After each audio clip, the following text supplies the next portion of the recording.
ang mga kwento ng pag-ibig, kwento ng buhay, at kwento ng pag-asa dito sa Barangay Love Stories. Love Stories. Ang sabi nila, bago ka pumasok sa isang relasyon at magplanong bumuo ng pamilya, tanungin mo muna ang sarili mo kung kaya mo na ba talaga. Hindi porket meron ng iba ay gagaya ka na rin sa kanila. Ikaw, kabarangay, kaya mo na ba at handa ka na bang magkaroon ng sariling pamilya? Dear Papa Dudut, ako nga pala si Gerald, 40 years old sa kasalukuyan. Sa edad kong ito ay hindi pa ako totoong naging masaya sa mga naging relasyon ko. Lahat ng nakarelasyon ko ay puro toxic. Alam kong parte ako ng pagiging toxic nila. Hindi ko rin alam kung bakit ako nananatili sa piling nila. Kahit alam kong hindi naman ako masaya at puro stress lang ang inaabot ko sa kanila. Una na dyan ang first serious relationship ko kay Hana. Kaedad ko lamang siya. Siguro kaya ako na-attract sa kanya dahil pakiramdam ko ay maintindihan niya ako. Parehas kaming galing sa broken family. Parehong naging rebelde noon. Parehong may commitment issues. Ang intense ng relasyon namin. Hindi mapayapa pero nakaka-addict. Kaya lang ay habang tumatagal ay parang napapagod na ako lalo't kaliwat kanan ng gulo sa relasyon namin, Papa Dudut.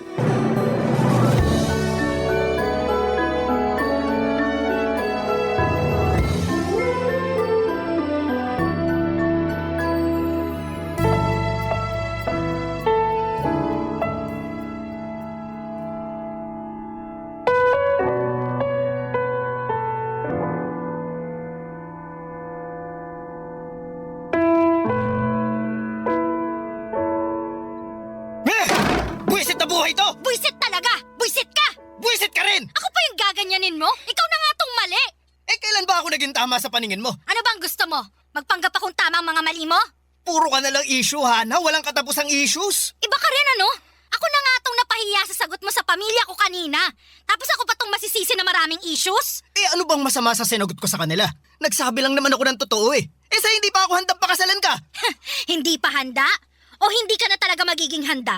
Magkaiba kasi yun Heto na naman tayo, heto na naman. Hindi talaga tayo matatapos sa issue na to hanggat hindi nagiging klaro sa akin kung ano bang plano mo sa relasyon natin.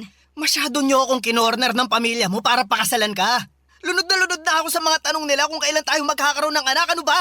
Hindi sana yan magiging problema Kung dinediretso mo ko kung saan ba talaga papunta tong relasyon natin. Gerald, mag-aapat na taon na tayo.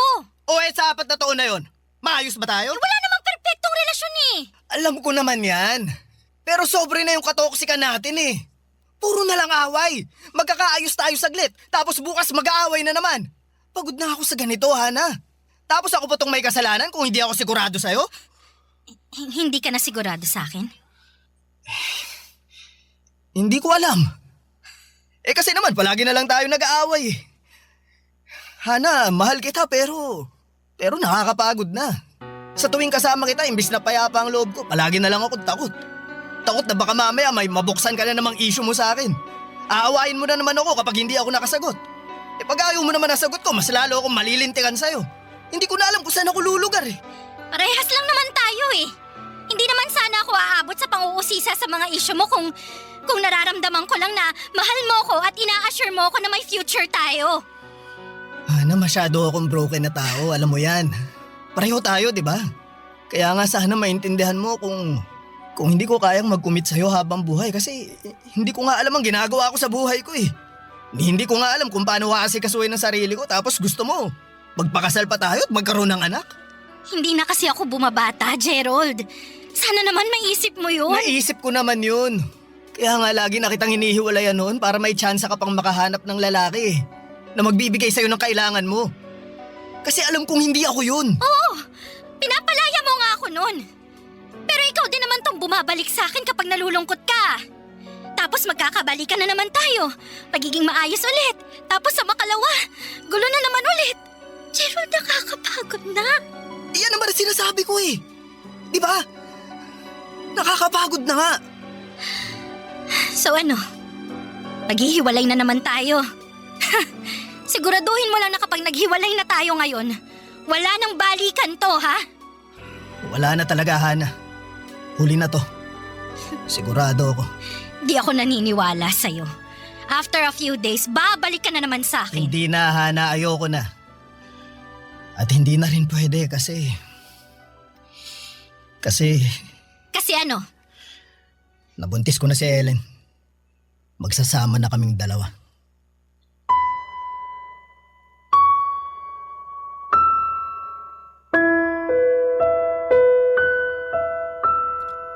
Si Ellen, kaklase ko noong college at naging best friend ko na rin. Siya ang sinasabihan ko sa lahat ng problema ko kay Hana. Alam kong matagal na siyang may gusto sa akin pero dahil masyado akong attached kay Hana, ay hindi ko siya magawang pansinin. Noong isang beses na nagkaroon kami ng matinding away ni Hana ay nagpakalasing ako kasama si Ellen. Doon ay may nangyari sa amin at nabuntis ko siya. Wala sa plano yon dahil ayaw ko namang magkaroon ng anak. Kaya lang ay naisip ko na yun na ang paraan ko para makatakas na kay Hana. Ginamit ko ang pinagbubuntis ni Ellen para hindi na makabalik pa kay Hana. Sinubukan ko siyang mahalin kahit mahirap. Nagsama po kami after niyang manganak at hindi ko pa rin siya natutunang mahalin. At mas lalo lang lumayo ang loob ko sa kanya noong inopen up na niya ang tungkol sa kasal. At dahil wala na naman akong maisagot sa kanya tulad kay Hana, ay naging masama na rin ang turing ni Ellen sa akin, Papa Dudut. Pinakita na niya ang totoong ugali niya.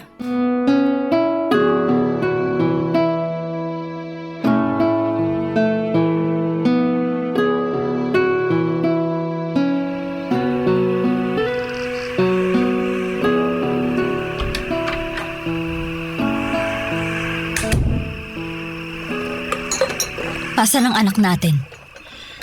Nasa kwarto na, natutulog. At iniwan mo siyang mag-isa doon? Tapos ikaw nagiinom ka lang ng alak dito sa sala? Tulog naman kasi siya. Masyado kang praning. Hindi ako praning. Ilang beses mo na siyang iniiwanan sa kwarto ng mag-isa para lang makainom ka ng alak? Bakit, masama bang mag-relax? Hindi na pagre-relax ang ginagawa mo eh. Maya't maya ang paglaklak mo ng alak. Masisisi mo ba ako? Puro na lang problema ang inaabot ko sa mga sermon mo eh. Hindi kita sisermonan kung tama ang ginagawa mo. Kahit naman tama ang ginagawa ko, mali pa rin sa'yo. Ewan ko sa'yo. Alam mo ba kung gaano kahirap sa akin na magtrabaho? Tapos uuwi ako ng bahay, ako pang inaasahan mong mag-alaga sa inyong mag-ama. Oy, bakit mo sinusumbat sa akin yan? Ikaw naman tong nagsabi na tumigil na ako sa trabaho para alagaan ang baby natin, di ba? Kasi sabi mo, mas malaki ang sahod mo kaysa sa akin. Na totoo naman. Ang liit ng sahod mo tapos ayaw mo pang dumiskarte para magkasya yung sahod mo sa ating tatlo? Ang sabihin mo, hindi ka lang marunong makontento. Hindi talaga ako kontento kung yan ang ipapamukha mo sa akin. Akala ko nung una, nung sinabi mo sa akin na wag nang ipalaglag ang anak natin, akala ko naman kakayanin mong buhatin tong pamilyang binuo natin. Pero hanggang salita ka lang pala. Inasa mo pa rin sa akin ang lahat. Sana pala, tinuloy ko na lang yung pagpapalaglag sa anak natin para wala na ako sa sitwasyon na ganito. Ayun! Di lumabas din ang totoo. Ayaw mo talagang magkaroon ng anak. Ikaw din naman, di ba? Ewan ko nga kung anong nakain mo at bakit gusto mong ituloy ko yung pinagbubuntis ko. Teka, parang alam ko na eh. O yan, mag-iimbento ka na naman ng dahilan. Pupuntahan ko na lang anak natin. Tumigil ka na dyan. Hindi ako titigil hanggat hindi natin nakaklaro ang lahat. Ako, Gerald, matagal na ako nagtitimpi sa'yo, ha? O di pues, parehas lang tayo. Quits na. Baka naman pwede ko nang puntahan yung anak natin. Baka tumambling na yun. Kaya mo ako pinilit na buhayin ang anak natin kasi gusto mong makatakas kay Hana. Tama ako, di ba? Kaya pinilit mong makisama sa akin kahit hindi mo naman ako mahal. Para lang makatakas ka sa ex mo. Hindi ko alam ang sinasabi mo. Pwede ba, Gerald? Alam na alam mo kung anong sinasabi ko. Huwag na nga tayong maglokohan dito. Alam mo, yung commitment issues mo ang sumisira sa'yo at sa mga nagiging relasyon mo eh. Pambihira ko saan sana napupunta tong usapang to. Matutulog na ako. Diyan ka magaling. Ang tumakas pag ganito na kabigat ang usapan. Kapag kinukumpronta ka na sa mga bagay na hindi mo kayang harapin. Oo na lang, oo na. Para tumigil ka na. Isa na lang na tanong bago ako tumigil. Mapagod ka naman sa kakatanong, Ellen. Awat na. Mahal mo ba ako? Ano bang klaseng tanong yan? Napakasimpleng tanong, Gerald. Sumagot ka na. Matulog ka na, Ellen. Mahal mo ba ako, Gerald? Hindi. Ayoko nang magpanggap. Inamin ko sa wakas ang katotohanan. Hindi ko talaga kayang mahalin si Ellen. Umiyak siya pagkatapos kong sabihin yon. Nagkulong siya sa kwarto at hindi niya ako pinapasok. Sa sala ako nakatulog, dala na rin ang kalasingan. Pagkagising ko ay nakita ko ang anak namin nasa sahig ng sala natutulog. Hinanap ko si Ellen pero umalis na ito. Kinuha na ang mga gamit niya. Nagiwan lamang siya ng sulat na inilagay niya sa ilalim ng una ng anak namin. Iniwan na niya ako, Papa Dudut. Iniwan na rin niya ang anak namin sa pangangalaga ko. Nanginginig ako habang binabasa ang sulat na yon. At habang iniisip ko kung anong nangyayari sa aming mag-ama. Paanong nagawa ni Ellen na iwan ang sarili niyang anak? Sinong ina ang gagawa noon?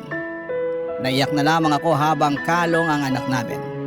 Hindi ko man minahal si Ellen, pero ang anak namin ay mahal ko. Kaya lang ay natatakot po ako. Hindi ko pa kaya ang ganong responsibilidad ng mag-isa. Barangay Love Stories. Barangay Love Stories. Bumalik ako sa pagtatrabaho, pansamantala ay nagpatulong ako sa nanay ko para alagaan ang anak ko. Sinubukan kong hanapin si Ellen para ibigay sa kanya ang anak namin. Pero ayaw na nitong magpakita pa. Puro hirap na ang inabot ko sa pagkuha ng buong responsibilidad sa anak naming dalawa ni Ellen. Lungkot na ako, Papa Dudut, at hindi ko na alam ang gagawin ko. Minsan ay naisip kong tapusin na lamang ang buhay ko pero hindi ko naman kayang iwanan ng gano'n na lamang ang anak ko. Hanggang sa bigla kong naisip si Hana. Bigla akong nangulila sa pagtanggap niya. Isang araw ay nilapitan ko siya at maswerteng hinarapan niya ako.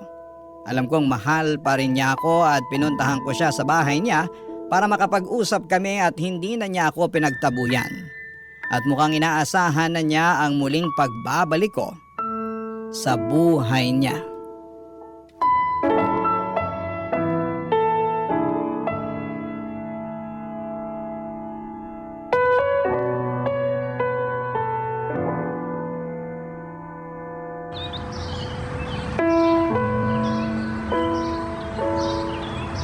O akala ko hindi mo na ako haharapin. Kailan ba kita tinalikuran, Gerald? Ako lang naman tong palaging gumagawa nun, di ba? Anong kailangan mo? Namimiss mo pa rin ba ako, Hana? Ano bang klaseng tanong yan?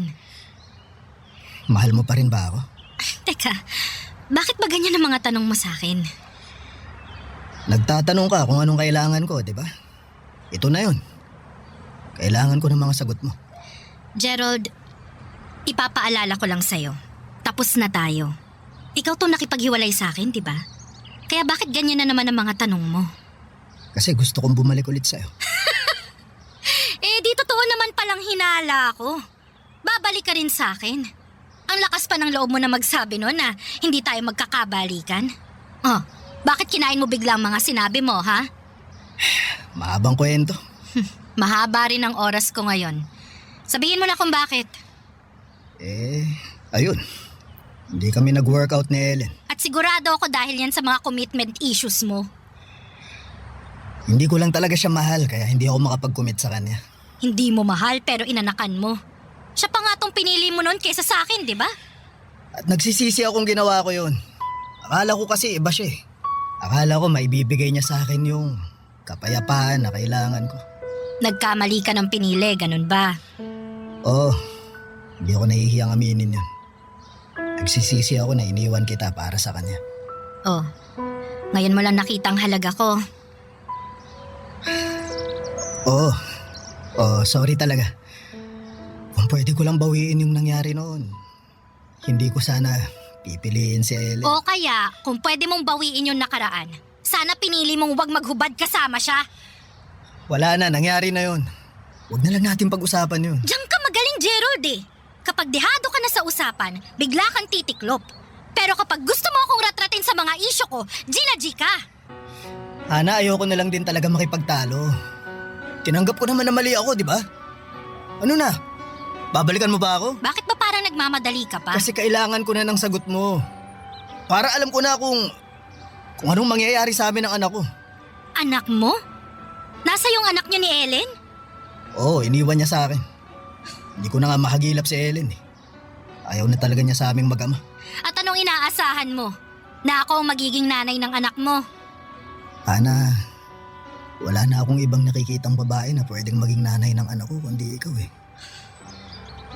Mahal na mahal kita, Hana. Hindi nagbago yun. Pexman. Magulo lang talaga ang utak ko noon kaya nagkamali ako ng desisyon na pakisamahan na lang yung Ellen na yun. Hindi ko alam, Gerald ha.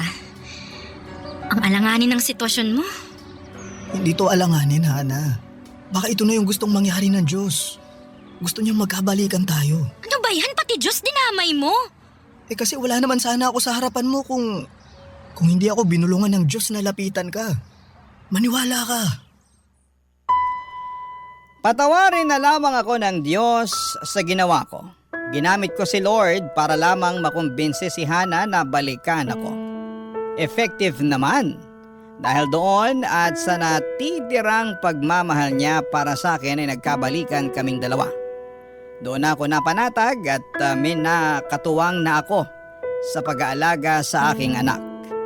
Tumira kaming mag-ama sa bahay ni Hana at minahal niya ang anak ko na parang siya talaga ang tunay na ina. Mas naging nanay pa nga si Hana kesa kay Ellen sa anak ko. Doon ko na-realize na tama ang desisyon ko. Sa pagdaan ng mga araw na magkasama kami ni Hana ay payapa naman at hindi na kasing gulo tulad ng dati.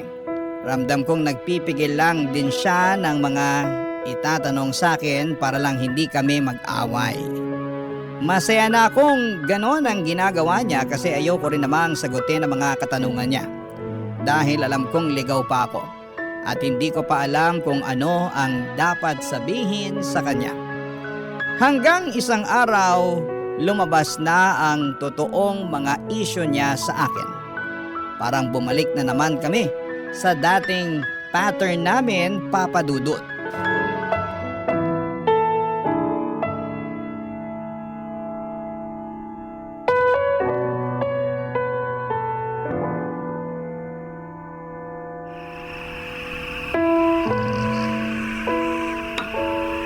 Gerald? Ano yun? Gerald, pang ilang beer mo na ba yan? Pang-5. Huwag kang mag-alala, last ko na to. Nagpapaantok lang. Huwag ka munang matulog kaagad ha. Usap muna tayo. Tungkol saan? Nag-aaya kasi yung family ko. Sama raw tayo sa pag-out of town nila next week. Kahit 2 days lang. Sakto, holiday naman next week. Kayo na lang. Okay naman ako dito sa bahay. Maglilinis na lang ako. Isama mo na lang yung anak ko ha. Para makapasyal. Bakit hindi ka sasama?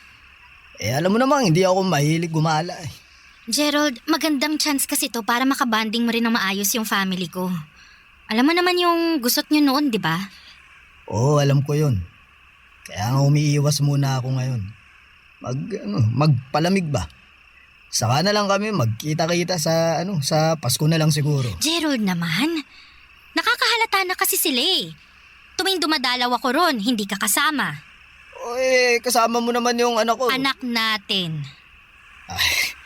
Nangorek na naman. Matagal ko nang gustong i-correct eh. Puro ka na lang, anak mo, anak mo. Akala ko ba anak natin siya? Bakit sinusolo mo na lang? Pambira, nagkamali lang ako ng sambit. Ginawa na naman ako ng issue. Oo na, anak natin. Anak natin. Kung gusto mo, anak mo na lang eh. O sige, atakihin mo ulit ako ng ganyan. Diyan ka magaling eh. Kasi nga lahat na lang issue sa'yo eh. Gerald, alam mo, hindi tayo katulad noon na bawat issue mo sinusumbat ko. Ngayon sinusubukan ko na magtimpi. Pero mas gumagrabe ka na eh. Alam mo, nakakasakit ka na eh. Parang pinag-aalaga mo lang ako ng anak mo. Anak natin. Tapos ngayon, anak natin siya bigla. Gerald, alam mo bang... Sorry ah. Sorry kung sasabihin ko to sa'yo, pero... Alam ko ikasasama mo na naman to ng loob eh. Pero alam mo ba? Alam mo bang ramdam kong hindi mo ako mahal? Na kaya ka lang nakipagbalikan sa akin kasi kailangan mo ng katuwang sa pag-aalaga ng anak mo. Anak natin. Walang anak natin, Gerald. Ikaw mismo nagparamdam sa akin na hindi ko siya anak. Na sa'yo lang siya dapat. Akala ko ba ayusin natin to? Lalo na yung commitment issues mo. Sabi mo nung una nagsusumamo ka pa na magkabalikan tayo. Sabi mo, gagawan mo ng paraan para pakasalan ako. Ana. Hindi. Pag-usapan natin to ngayon, Gerald. Tapos na akong magtimpi. Kaya ano na, ha? May bala ka bang tuparin ang pangako mo? Ano, Gerald, pakakasalan mo ba ako? Aanakan mo ba ako? Ana, wag mo akong madaliin. Kailangan na kitang madaliin bago ka pa tumakas ulit. Ang hirap sa'yo hanggang salita ka lang palagi. Ang hilig mo magpaasa. Ang hilig mo mangbitin. Bakit ba kasi nagmamadali kang matali sa akin, ha? Tinatanong pa ba yan? Kailangan ko ng assurance sa relasyon natin, Gerald. Palagi ka na lang tumatakas eh. Paano ako makakasiguro na after kong mag-invest sa'yo ng anak mo, hindi mo ako iiwan? Oo na, sige na. Sasama na ako dyan sa out of town ng pamilya mo. Hindi yan ang gusto kong marinig na sagot, Gerald. Pwede bang pag-usapan natin to sa ibang araw? Hindi nakakatulong na lasing ako ngayon. Baka iba pa ang maisagot ko at baka awayin mo na naman ako pag nagkataon.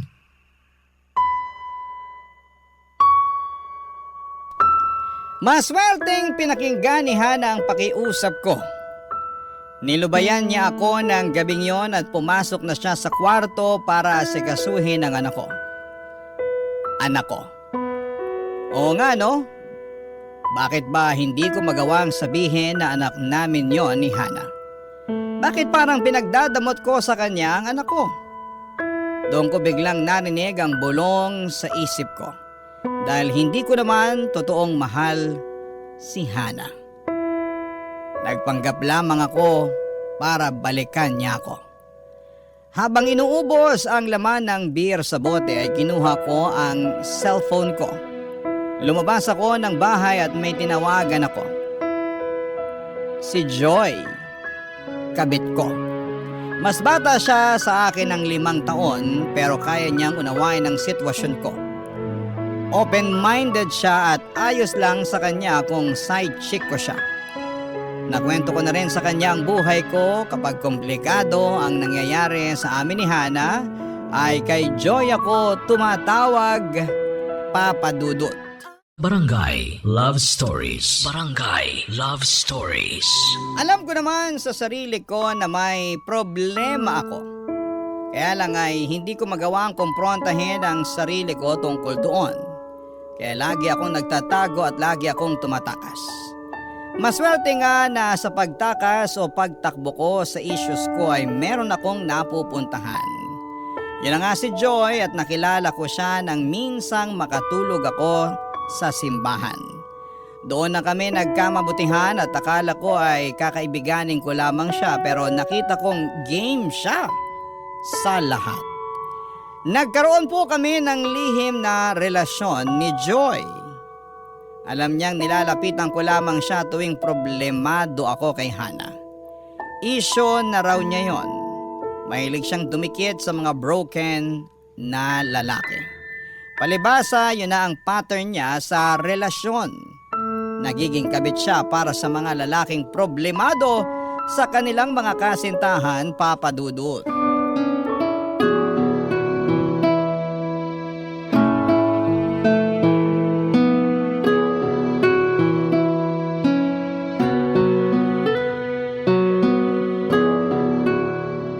Pasindi nga ng Yossi. Akala ko ba titigil ka na sa Yossi? Sinabi ko rin nung isang araw na titigilan na kita. Mahirap talagang itigil ang kinakaadikan no? Ikaw, kailan ka ba maa-addict sa akin, ha? Na-addict na nga ako sa'yo. Pasingot naman ang Lego. Ano ba? Saka ka lang naman na-addict sa akin kapag nag-aaway kayo ni Hana. Oh, parang malapit ka na rin manumbat Gagaya ka na rin ba kay Hana Hindi, no? Kaya lang naisip ko, bakit kasi... Ay, wag na lang pala. Oh, tingnan mo to. Nambitin pa. Ano ba yun? Wag na, kilala na kita. Kapag tinatanong ka, nagpapanik ka bigla. Oh, malay mo naman ngayon. Makasagot na ako. O sige nga. Sagutin mo. Paano kung tayo na lang? Tayo na lang magsama? Oo, Kaya mo bang alagaan ang anak ko? kaya kong magbayad ng yaya para alagaan ang anak mo. Alam mo, kailangan ko ng magiging nanay ng anak ko. Kaya hindi mo maiwan si Hana? Mahal na niya ang anak ko. Mahirap na makahanap ng ganong klaseng babae. Sorry ha, kung hindi mo yan makita sa akin. Oh, teka, baka naman nasaktan na kita dun sa sinabi ko. May kurot, pero alam ko naman tong pinasok ko eh. Huwag kang mag-alala, chill lang ako. Sige, chill ka lang dyan. Kasi may isa pa tayong round bago tayo mag-check out. Ano yun? I-check mo nga, baka room service. Baka akala eh naka-check out na tayo. Okay, sige. Teka lang.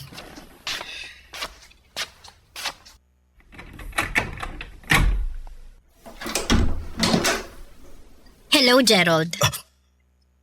Hana! Hi. Ikaw ba ang kabet ng asawa ko? Hindi naman siguro considered na kabet kung hindi naman kayo kasal, di ba? Hana, magpapaliwanag ako. Hindi na kailangan magpaliwanag, Gerald. Huling-huli ka na. Kahit anong sabihin mo, hindi ka na makakalusot.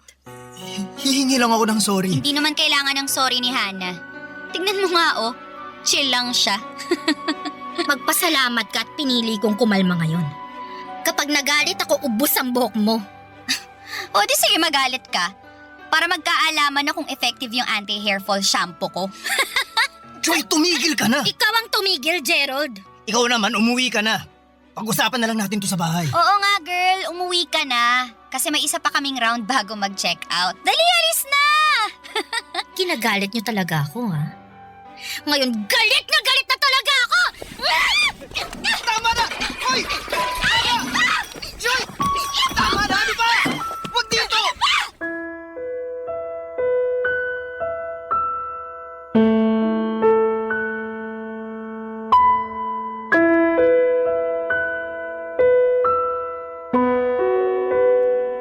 Papadudot, nahirapan akong awatin si Hana at nakita ko kung paano siya manggigil sa pangaasar ni Joy.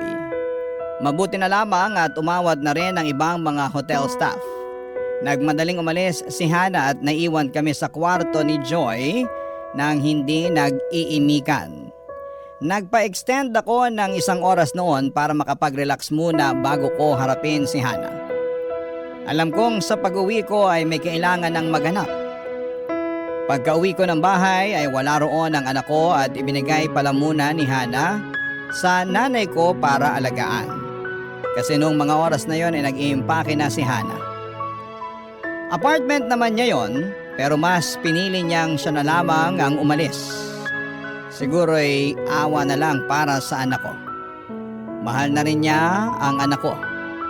Yon ang pasimpleng paraan niya para ipakita sa huling pagkakataon ang pagmamahal niya sa anak ko.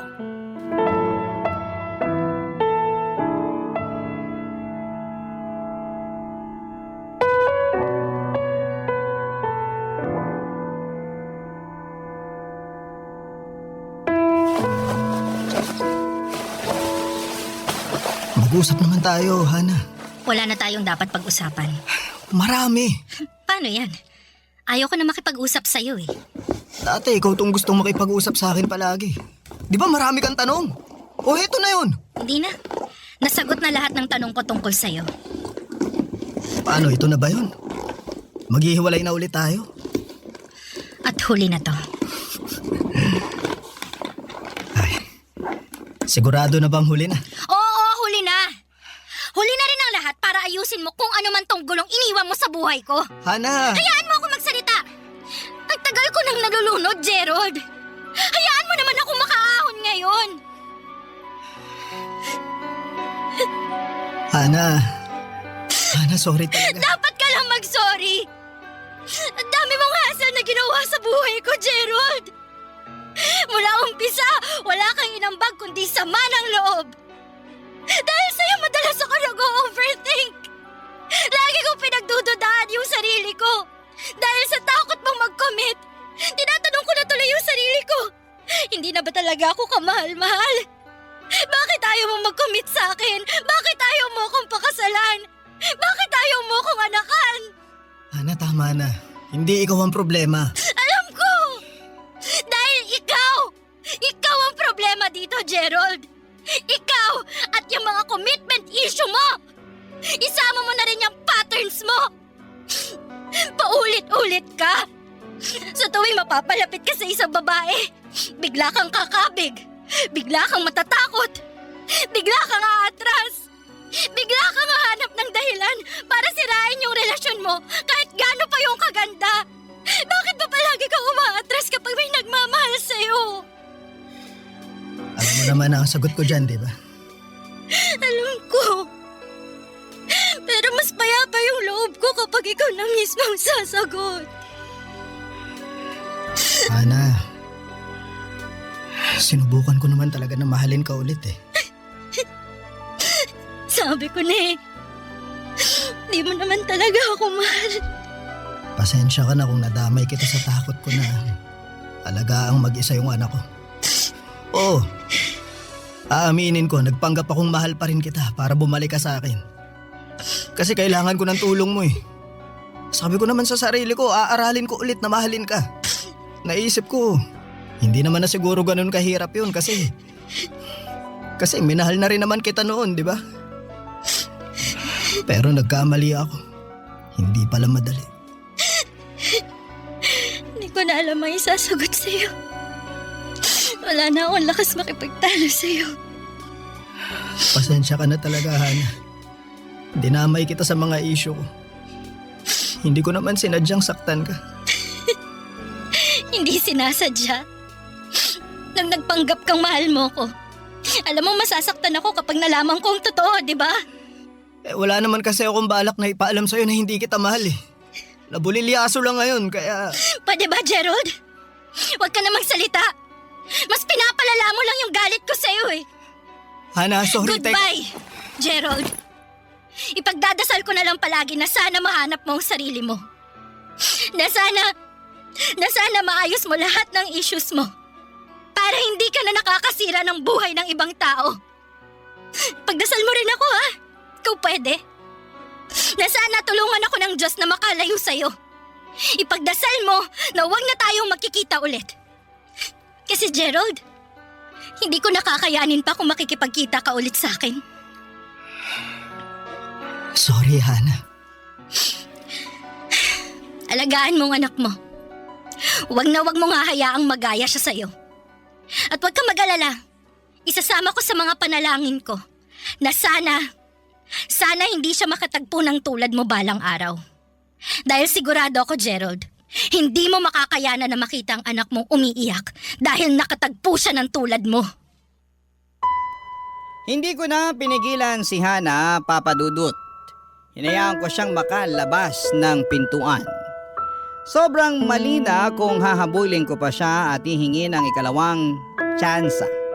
Makalipas ang ilang sandali ay dinampot ko ang cellphone ko at tinawagan ko ang nanay ko para kunin ang anak ko. Pagkatapos noon ay tinawagan ko naman si Joy. Tuwang-tuwa si Joy na nakausap ako.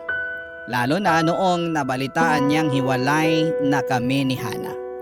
Pero hindi siya natuwa nang sabihin ko sa kanya na tapos na kaming dalawa. Hindi niya inaasahan na tatapusin ko na lamang ang ugnayan namin gayong malaya naman ako. Hindi ko na pinaliwanag sa kanya kung bakit. Kailangan kong mapag-isa at matutunang asikasuhin ang responsibilidad ko sa anak ko.